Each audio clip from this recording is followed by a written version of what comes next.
मैं सबसे पहले भारत की पराक्रमी सेनाओं को, सशस्त्र बलों को,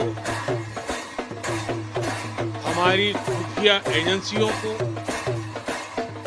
हमारे वैज्ञानिकों को,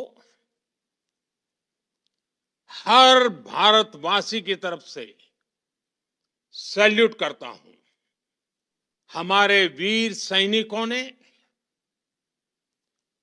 ऑपरेशन सिंदूर के लक्ष्यों की प्राप्ति के लिए असीम शौर्य का प्रदर्शन किया। साथियों, 22 अप्रैल को पहलगाम में आतंकवादियों ने जो बर्बरता दिखाई थी, उसने देश और दुनिया को झकझोर दिया था। छुट्टियां मना रहे निर्दोष मासूम नागरिकों को धर्म पूछकर उनके परिवार के सामने, उनके बच्चों के सामने बेरहमी से मार डालना, यह आतंक का बहुत विभत्स चेहरा था। हमने आतंकवादियों को मिट्टी में मिलाने के लिए भारत की सेनाओं को पूरी छूट दे दी और आज हर आतंकी, आतंक का हर संगठन जान चुका है कि हमारी बहनों बेटियों के माथे से सिंदूर हटाने का अंजाम क्या होता है। जब पाकिस्तान में आतंक के अड्डों पर भारत की मिसाइलों ने हमला बोला, भारत के ड्रोन्स ने हमला बोला, तो आतंकी संगठनों की इमारतें नहीं, बल्कि उनका हौसला भी थर्रा गया। बहावलपुर और मुरिद के जैसे आतंकी ठिकाने एक प्रकार से ग्लोबल टेररिज्म की यूनिवर्सिटीज रही है। दुनिया में कहीं पर भी जो बड़े आतंकी हमले हुए हैं, चाहे 9/11 हो, चाहे लंदन ट्यूब बॉम्बिंग हो, या भारत में दशकों से जो बड़े बड़े आतंकी हमले हुए हैं, उन सब के तार कहीं ना कहीं आतंक के इन्हीं ठिकानों से जुड़ते रहे हैं। भारत के इन हमलों में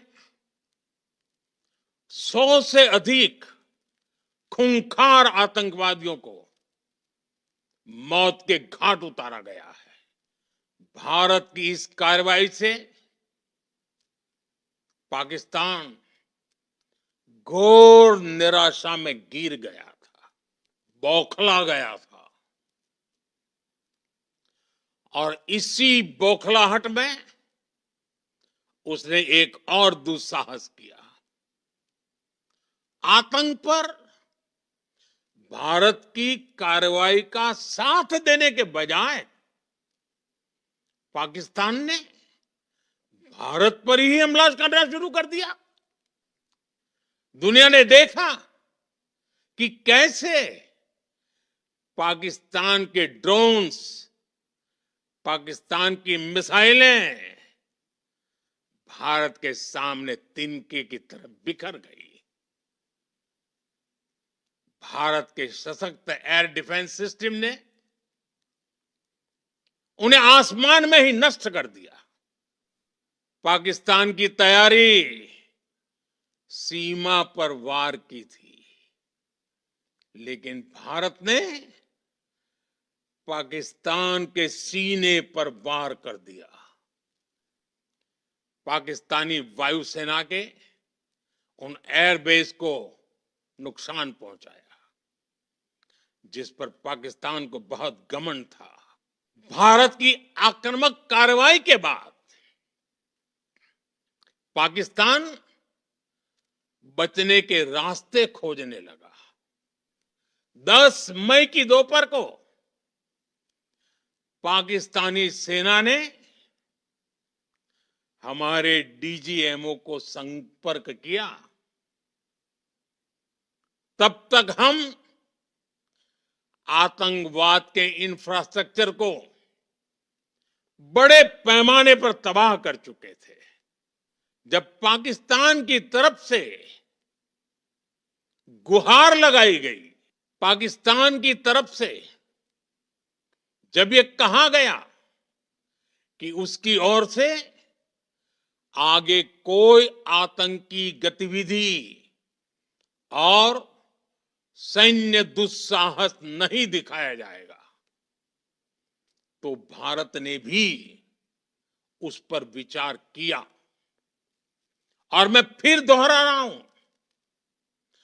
हमने पाकिस्तान के आतंकी और सैन्य ठिकानों पर अपनी जवाबी कार्रवाई को अभी सिर्फ स्थगित किया है। आने वाले दिनों में हम पाकिस्तान के हर कदम को इस कसौटी पर मापेंगे कि वो क्या रवैया अपनाता है। भारत पर आतंकी हमला हुआ तो मुंह तोड़ जवाब दिया जाएगा। हम अपने तरीके से, अपनी शर्तों पर जवाब देकर रहेंगे। हर उस जगह जाकर कठोर कार्रवाई करेंगे जहां से आतंकी जड़ें निकलती हैं। दूसरा, कोई भी न्यूक्लियर ब्लैकमेल भारत नहीं सहेगा। तीसरा, हम आतंक की सरपरस्त सरकार और आतंक के आकाओं को अलग अलग नहीं देखेंगे। ऑपरेशन सिंदूर के दौरान दुनिया ने पाकिस्तान का वो घिनौना सच फिर देखा है, जब मारे गए आतंकियों को विदाई देने पाकिस्तानी सेना के बड़े बड़े अफसर उमड़ पड़े। स्टेट स्पॉन्सर्ड टेररिज्म का ये बहुत बड़ा सबूत है। इस ऑपरेशन के दौरान हमारे मेड इन इंडिया हथियारों की प्रामाणिकता सिद्ध हुई।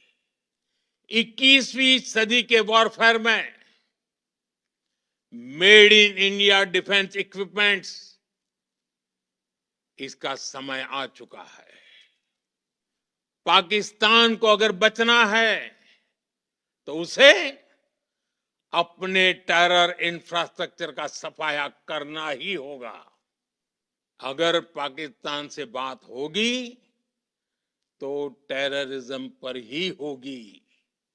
अगर पाकिस्तान से बात होगी तो पाक ऑक्युपाइड कश्मीर पीओके उस पर ही होगी। भारत माता की जय, भारत माता की जय।